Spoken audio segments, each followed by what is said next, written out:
Hi, guys. Welcome back to Her Career, Her Way, a podcast all about empowering ambitious individuals to navigate their chaotic careers in their 20s by giving them strategies and tools and honest conversations. And so today's episode is all about advocating for oneself, and I'm joined with a very special guest in our industry known as Chef Eve Felder. She's worked her way up from associate dean all the way to managing director for the Culinary Institute of America, but she opened the Singapore campus, which is the first international one. She's had a very different career trajectory, all the way from acting to working at Chez Panisse and then also being in administration. And Eve Felder proves that you have to take opportunities for yourself. They're not just given to you inherently. So we're very lucky to have you here, and I'm excited to have a conversation with you. Thank you. I'm thrilled to be here too. So let's get started. Yeah, I'm really excited. First, wanted to kind of ask you, give me a career trajectory of where you started, what you studied, and then kind of where you are now. Oh, it is a long story because as you can see, I'm not a spring chicken. So, I always loved to cook. I always loved to cook. So, I was the oldest of four children and, of course, became my mom's right-hand woman. And I would cook often for my family. However, when it came to going to university, I didn't know that there was an option to become a chef. Back then, it wasn't really something that you thought about. But as I got older, I realized actually I was a very shy person. I was extremely shy. I had a very hard time socializing, sitting down. Back then, you didn't really go out to eat, but by the time I was in my early 20s, around your age, we started going out to eat, and I would almost have panic attacks sitting at a table to eat. So I said, I got to take care of this. This is not working for me. So believe it or not, I joined the theater. I became a performer with a company in Omaha, Nebraska called the Magic Theater. There was a playwright by the name of Megan Terry, and there was a director by the name of Joanne Schmidman. We had composers, and it was just amazing. We toured all over the U.S., primarily in the Midwest, and were sponsored by the National Endowment for the Humanities. We did social issue theater. We performed at the 1980 Winter Olympics in Lake Placid, New York, which was an extraordinary experience. Fortunately, I was able to join this theater company, and it truly gave me the confidence to be able to let go of the shackles of shyness. When I got rid of the shyness, I then realized that I really, really wanted to be a chef. That's what I wanted to do. So I started working in the restaurant industry. One of the things that I always sort of counsel my younger people on is when I got into the work world, I would often get into a leadership position, sometimes before I was ready, particularly if you are cooking, you've got to have a strong foundation. So I had become a chef of a restaurant in Omaha, Nebraska called V Mertz. It was a classical French, beautiful, beautiful bistro in the old market. Because I had been raised in Charleston, South Carolina, I was used to my father was a great fisherman. He was a fantastic hunter. So anything I wanted wild, he always went into the fields and picked vegetables and brought them home. I could cook anything. So I found this restaurant, Chez Panisse in Berkeley, California, that was a farm to table restaurant, doing everything that I wanted to do. But I thought, there's no way I can get into this restaurant without being really trained. So I applied for the Culinary Institute of America under the name of Eric Felder because I thought they wouldn't accept women. I don't know what they would do if I showed up as a woman, but nonetheless, at my young age, I thought that I needed to be a male. But anyway, I ended up applying, I think, again as Eve Felder, and I was accepted. And I did my internship at Chez Panisse while also working in New York City at Abigail Kirsch Catering and also at one of the most incredible restaurants. So my career took me from working in the restaurant industry for many years until I was actually 40. And I decided I knew enough to start teaching. So I applied to the Culinary Institute of America to become a chef faculty member. And the rest is sort of history. I also had a dream of having children, and I wanted children more than anything from the time I was 6 years old. And so joining the Culinary Institute of America as a chef faculty member allowed me that opportunity, which I realized I probably could have done earlier. But for me, one of the mottos I say is your dreams always come true. Always come true. That's a great motto. Your dreams always come true. Yeah. Yes, that is what we need to hear in our 20s because I think there's so much uncertainty and so much just fear around not having your dreams come Yeah. true or thinking maybe that your dreams are kind of too big and Yeah. things like that. And it's scary. It But is yeah. scary. And I want to sit here and tell you they always come true. It's amazing. However, it's never on your timing. So keep dreaming, keep Yeah. dreaming big. Hmm. And when that gold ring comes by, grab that ring. Hmm. Grab that ring, even if you're not ready. Yeah, and that's what we're gonna talk about today is how you kind of grab that golden ring. Yeah. And so first I kind of just wanted to go back to when you said that you were shy. I think it's really difficult because sometimes we can acknowledge that we have these weaknesses. And so how did you kind of acknowledge it and then go straight into it? I mean, you went straight into theater where it's all about public speaking and Yeah. putting yourself out there in front of an audience and Mhm. judgment and perception. And so how did you kind of just go all in, you know? That's a very interesting question. For me, it was recognizing what was holding me back. Mm, And I've always done that. What's holding me back? Why isn't things working out? And is there a solution? I think there has to be a tenacity, there has to be an awareness and a spirit of, I can conquer this. mhm. I can conquer whatever is holding me back. And I think I came through that as a child. I had been an asthmatic child. I had this shyness. I had all these sort of issues. And it was a matter of how am I going to jump over this hurdle? What am I going to do? Yeah, and did you know because you wanted to be a chef that shyness was one of the things holding you back from being it? Well, it wasn't a chef. I felt more like I could not advocate for myself to even have a conversation with somebody. Mm, Everything about being a chef also was, of course, my family did not want me to be a chef. My students are still the same way. No one wants them to go into this amazing industry, which has treated me so well for all of these years. Um, but that's another thing is always follow your heart. Always follow your heart. mhm. And it's not easy. No. No, it's not easy. And I work is work. Work is work but the joy that comes from at my age of being able to give back is the most tremendous. Mhm. Yeah. I wanted to talk about Shapinese, Yeah. and for those of you who don't know, Shapinese is one of the first farm-to-table restaurants in California. It was the originator of actually California cuisine, as it's called, and it was started by Alice Waters, who is a renowned chef. You worked at Chez Panisse and was the head Chef chef of the cafe. of the cafe, Yeah. correct? And I know that was not an easy feat to get into.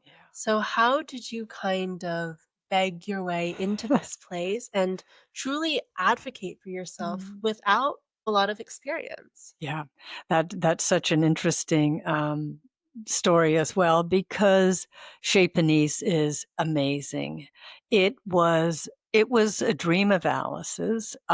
She had a huge vision and still has a major commitment to feeding people delicious food that has been grown in perfect ways, establishing relationships with farmers and at that point in time, which was in the 80s, most of the people who worked for her were sort of on board with the philosophy, of course, but were more academic, more intellectuals.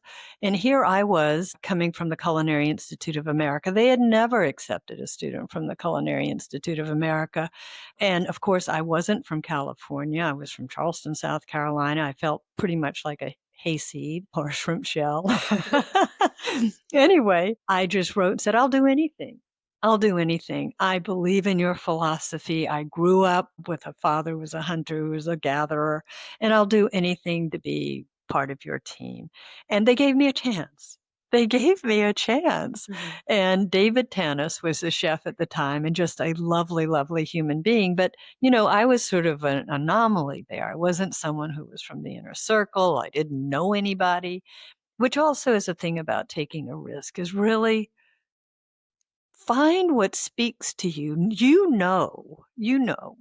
And go for it. One of the things that I often say to my students, and I'll refer to this a lot, and also to my very own children who may or may not listen to me as well as my students, but I always say no is an opportunity to get to yes.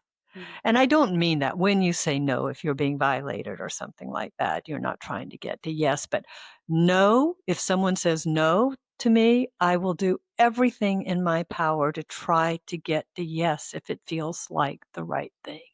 And that's whether it's for my children, whether for my students, I will spend hours advocating to get to yes. And so with Chez Panisse, it was, I've got to get to yes. I know this is the right place for me to Mhm. be. Yeah. And it truly was. It was transformative in my life. One of my transformational transitions into everything that I would be able to follow for the rest of my life. Yeah. Mhm. And was that kind of right feeling, was it a gut feeling or were there doubts involved? Oh yeah, that's an interesting point. Of course, there were doubts. I moved from New York, from Hyde Park, New York, Mhm. to Berkeley. It was the first time I'd really lived in a big city because I had been from Charleston, South Carolina, and then I was in Omaha, Nebraska, and then Yeah. in Hyde Park, New York. So I hadn't been exposed to a lot. So yes, it was quite the intimidating, and all of these very smart people. Mhm. And I didn't feel like a terribly smart person. But just like going into the theater, I couldn't sing. It was musical theater, but I could dance. I couldn't follow choreography, but it's that same thing of, how do you get yourself into a place that feels like the right place? I do want to say that my career has been very much up and down. It has been about being tenacious. It's about being able to accept the challenges. The restaurant business and life in general throws a lot of hurdles. And how do you get over those hurdles? How do you jump? Because accepting the hurdles is part of the journey. I Mhm. think sometimes we expect everything to be happy. I think y'all are in a challenging time in some ways with social media, looking at other people, everything working out. I'm here to tell you. I'm here to tell you there are probably more hurdles than there are highs. Yeah. Yeah. And it's how do you handle those? And how do you accept, most of all, accepting them? Okay, I'm in the middle of a whatever it might be. Mhm. And I think there's beauty in kind of the hurdles and obstacles and difficulties because that's where you are acknowledging that there's something not wrong, but something that isn't aligning with what you want, something that is maybe keeping you stuck or held back. And how can you kind of use this time to be aware, acknowledge, and then grow from there? Because that's how you get up to the high, is having these lows so then you can learn from it to then grow into, whatever opportunities or dreams that you want to realize. Exactly. I So mean, they're special, and I think people forget to appreciate the lows as much as appreciating the highs yeah, because they've gotten you to where you are now. that's that's for sure. Yeah, it That's doesn't feel like it at the moment No, no, no, though. no. At the moment, you can just get gutted by it. But I think, I always say if you don't have the darkness, it's very, very hard to experience the light. So I guess I know that the restaurant industry is highly competitive, Mm. as with a lot of different industries, and I'm sure some of my viewers are in, finance, marketing, business, law, any industry that is highly competitive. Yeah. And so I guess how did you build your persistence in the industry? And is there a story in particular where you've really felt like you've had to stand up for yourself? Yeah, it has not been an easy journey, Yeah. and it can be debilitating. So you're a creator in many ways. So you've created this incredible dish, and it is not what the chef wants. That can be very hard, but how do you, of course, now on the other side of that, but getting yourself strong enough so that you can say, my ego is not crushed. Let me use this as a learning experience. And now in retrospect, I can say that. When I was in the middle of it, and still even now, it's one of those things where you have to be able to look head on at it. Is this real for me? Am I feeling this to be the truth, what people are saying to me? Or is it them? Is it something that relationship or the experience is not working for them or for me ultimately? Was there kind of a moment where somebody had given you feedback that hadn't felt so good Mm. and that you gained learning from that or persistence from it? Sure. I mean, so many times. I think, this is crazy, but when I first started my internship, I was given 4 boxes of black trumpet mushrooms. These are wild mushrooms. And so these things were full of pine needles and dirt, etc. And I had 4 cases to clean. 4 cases. Well, I was being meticulous. Just taking my time to make it. And finally, at the end of the day, I was taken aside and told, you're just too slow. And I was like, oh my God, I've gotten here. I'm on my first day and I'm too slow. What I said, please give me a chance. I promise I won't be too slow. I know why I was being too slow anyway. Just trying to dig out of that. And certainly, as I climbed the ladder at the Culinary Institute of America, from being a chef instructor, I had a vision, I had a dream, and then of course did my internship and ended up working at Chez Panisse for a very long time. And I wanted to bring what I knew to students. But in order to do that, I had to confront many different hurdles. And I needed to move from being a chef instructor into administration. So this is my other, it's a little off the topic. My other is, if you know that you have something to offer the institution that you're working for, the company that you're working for, that you're bringing in a different perspective that is missing, Mhm. then how do you get your voice heard? What do you do? And so my strategy has always been, even getting my internship was really, I'll do anything. If you want me to mop the floor, I'll mop the floor. You want the dishwasher? I want dishwasher. So at the CIA, okay, I know I have a dream because I wanted the CIA to become an edible campus, our Mhm. headquarters. I wanted us to be growing food there. Mhm.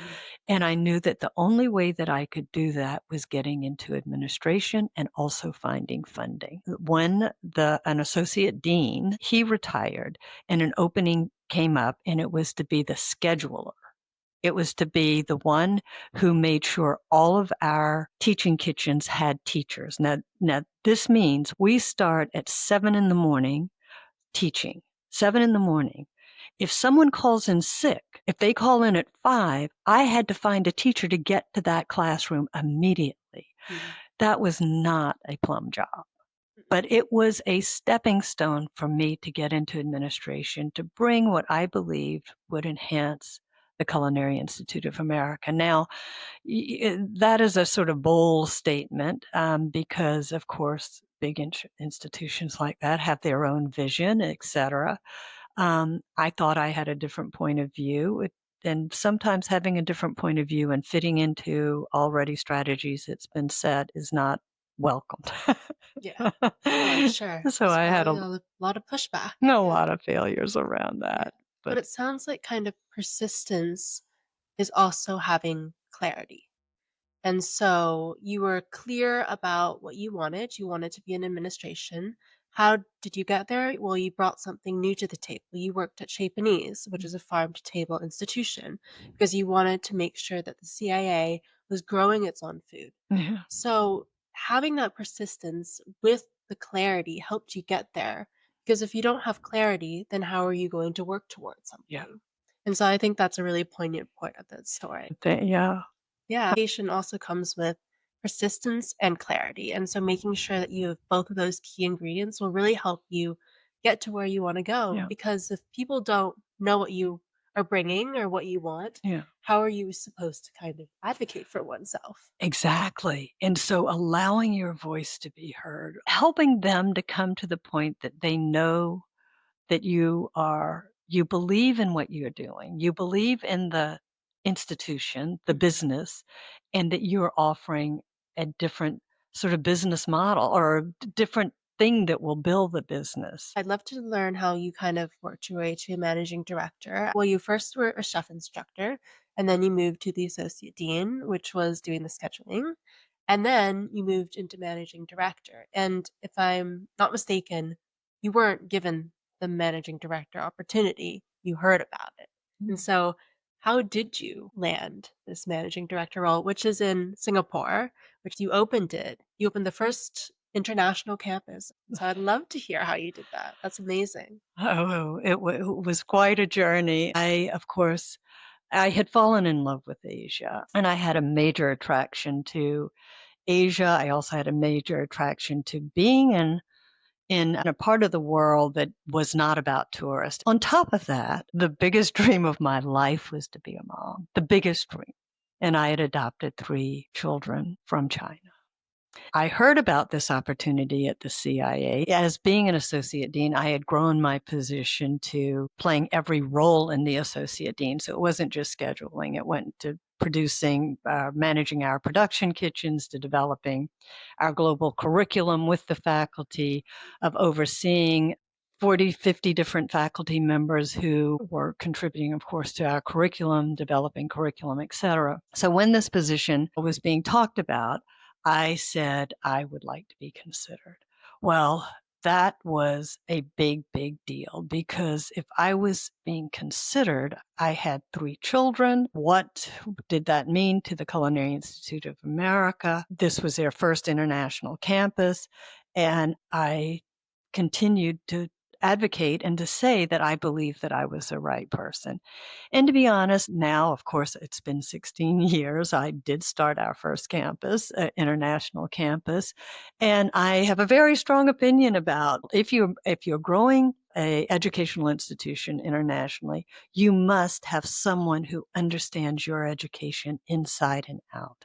If you have someone that you're just hiring who's not part of the structure of the institution and knows what the curriculum is and what your values are and what your educational aspirations are, it is a very hard thing for the institution to stay international. I was able, just through persistence and again taking enormous risk, things like getting accreditation in the national environment, opening bank accounts, becoming a charitable organization. I mean, things that I knew nothing about, absolutely nothing. I was a chef instructor, for Pete's sakes. I mean, and then of course curriculum. But I always say, if you're not 70% scared, this is another part of the philosophy. If you're not 70% scared, then you're not growing. And even today, I am 70% scared because every decision I make it, of course, with a team. We totally have to be collaborative.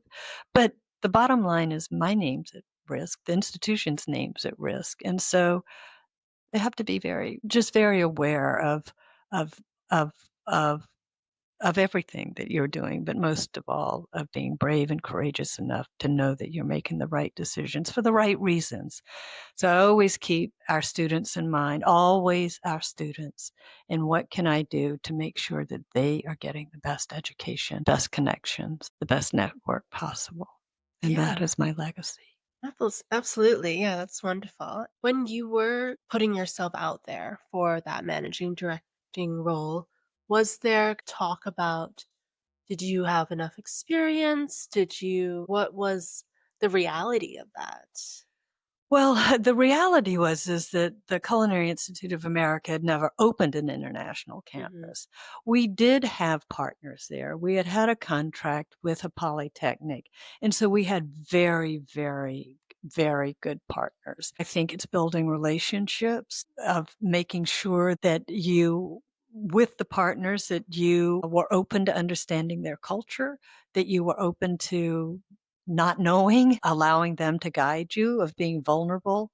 while at the same time driving for what you knew was the excellence of your product that you were bringing forward. And of course, for us, it was the best culinary education. How many people were wanting to get this managing director role? I this is another thing. I never look left and I never look right. I don't worry about what's happening. I try my best not to, that is.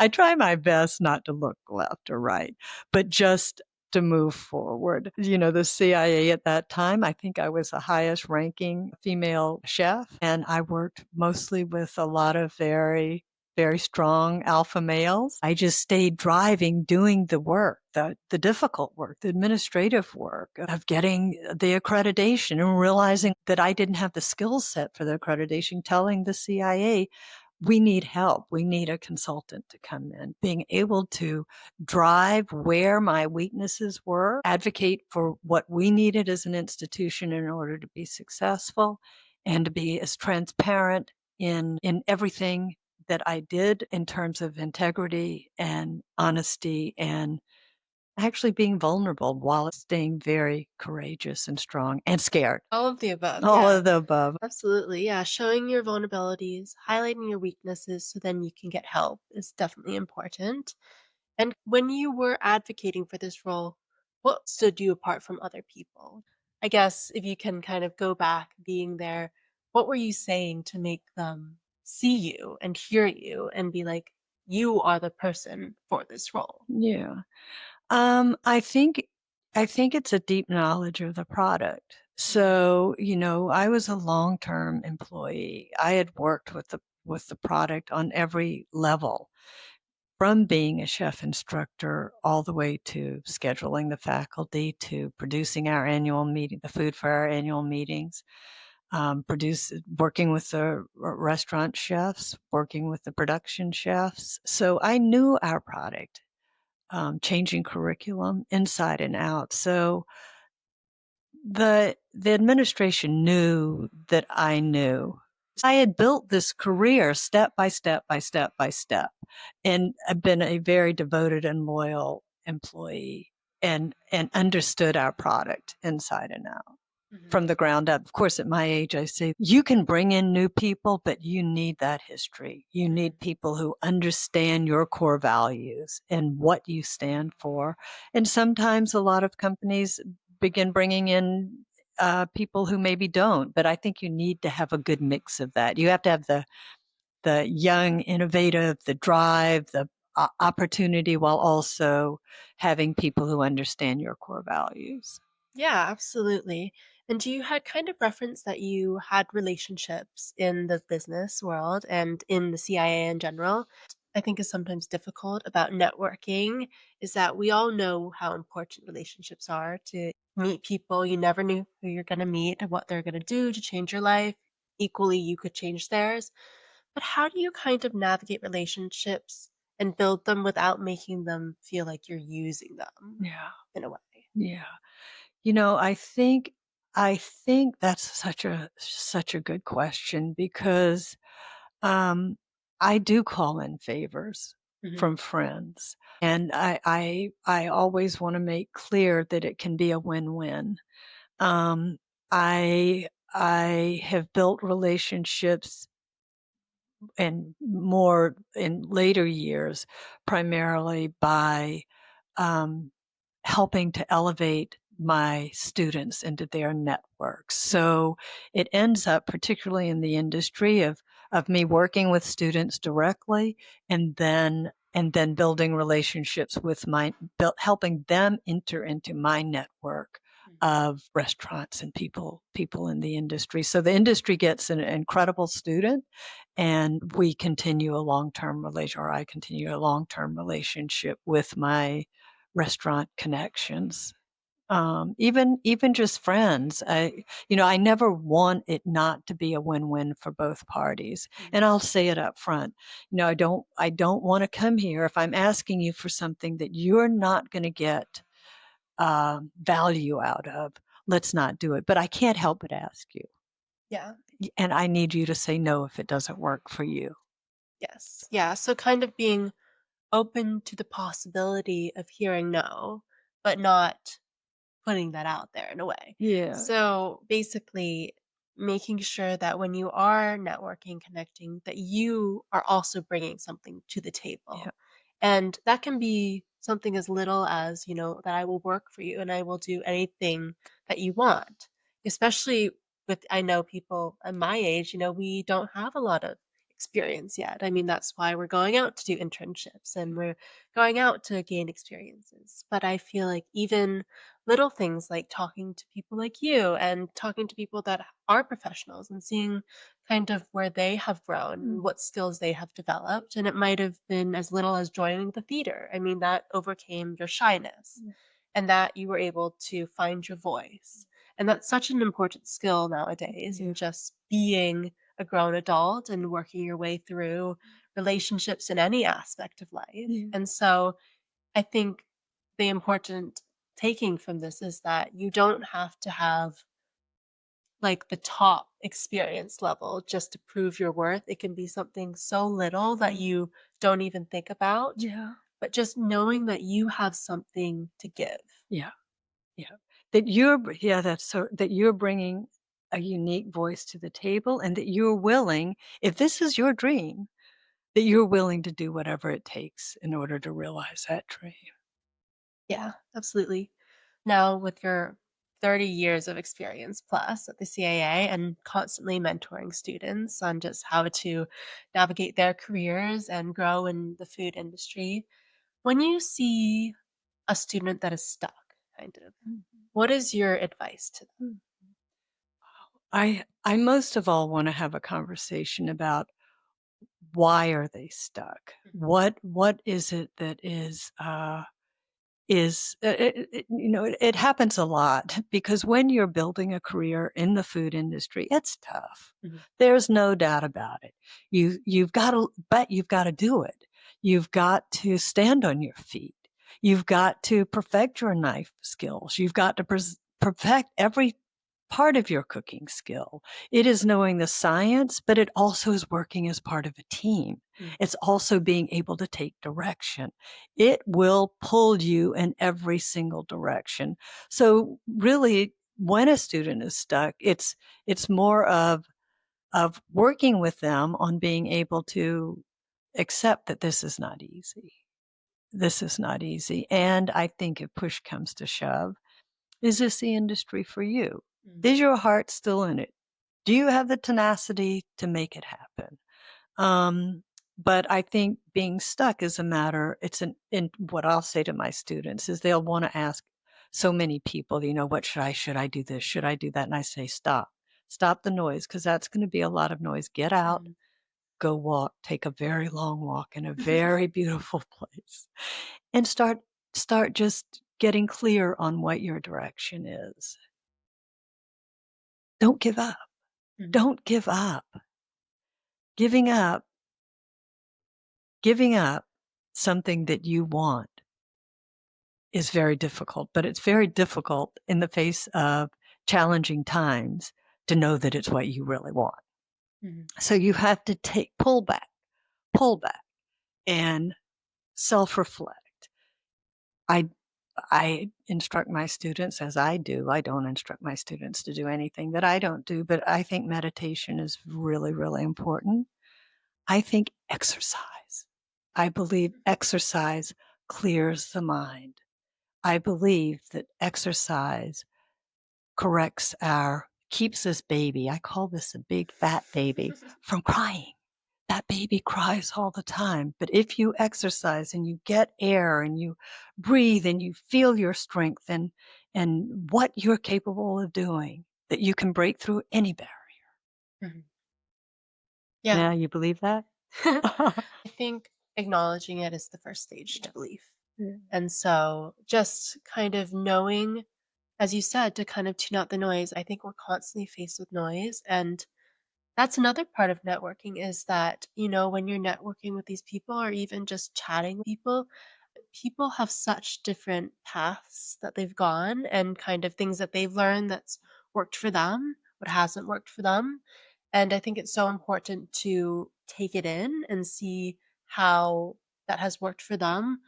But at the end of the day, too, it's They're projecting what they've Yeah. learned and their experiences, but you get to decide how to take that into your journey. Yeah. You can utilize it for tools and strategies, just like these conversations that we're having right now, and see kind of how it resonates with you.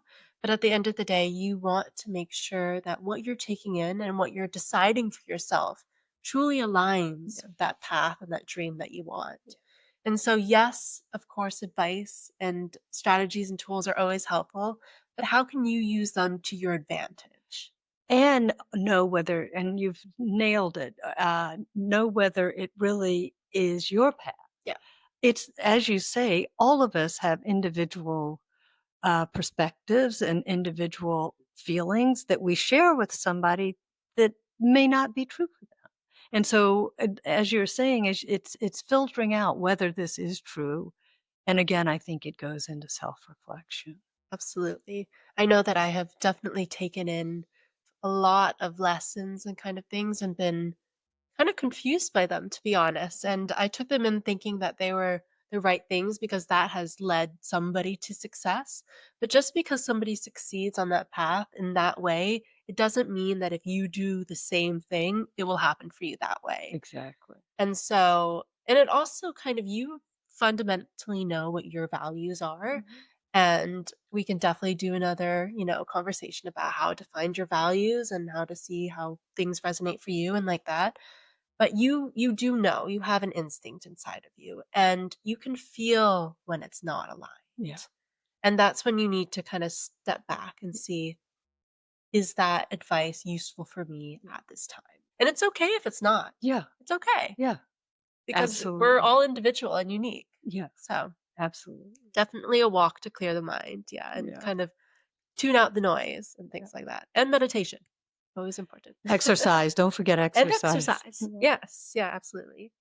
And so I think another thing that's difficult thing about advocating for oneself is feeling like you're being pushy Mhm. and annoying in a way. Mhm. Like, I want to get a promotion. I want this much more money. Mhm. I want this job. I've done this. I've Mhm. done that. And kind of you feel like you're saying the same things Mhm. over and over again. Mhm. And kind of how do you, I guess, reframe or Mhm. shift that kind Mhm. of belief? Well, I think a lot of it is, oh, that is such a hard thing, particularly when you're negotiating promotions or you're negotiating salary. I think when you first enter into a field, it's important to know what the salary is, where the boundaries are, be bold enough to say, I have not made this much, but I know that this position will be able to pay this much, and I believe that I am capable of doing it at this level of income. Um, Negotiating, for promotions, I think is more, from my point of view, is watching for opportunities. Where is the opportunity to get a promotion, to push for a promotion and there's no space Mhm. is futile. But if you may need to change jobs to get into the next level, or like I did, is I stayed and watched for the opportunity to come up, and then proved that I was the person for them to choose. And it wasn't a matter of, it was being tenacious, but it was also making it clear to them that I was the right choice. Yeah. So kind of being attuned to the opportunities that come and then grabbing them when they do. Exactly. Exactly. Because if there's not a position and you're pushing to be at a higher position, but there is no position, you've Mhm. gotta know. But if there is a position that you know will take you to the next position, then you advocate. Then you raise your hand up, grab the gold ring. Mhm. Or if you see that there's a gap in the company and Exactly. a role that you could possibly fill, that's another avenue to take, Yeah. is to say, look, there's a space in the industry that I think is missing. I think I could prove to be a really good candidate for this role, Mhm. even though it's not there yet. Mhm. And here's, the things that I want to do in this role.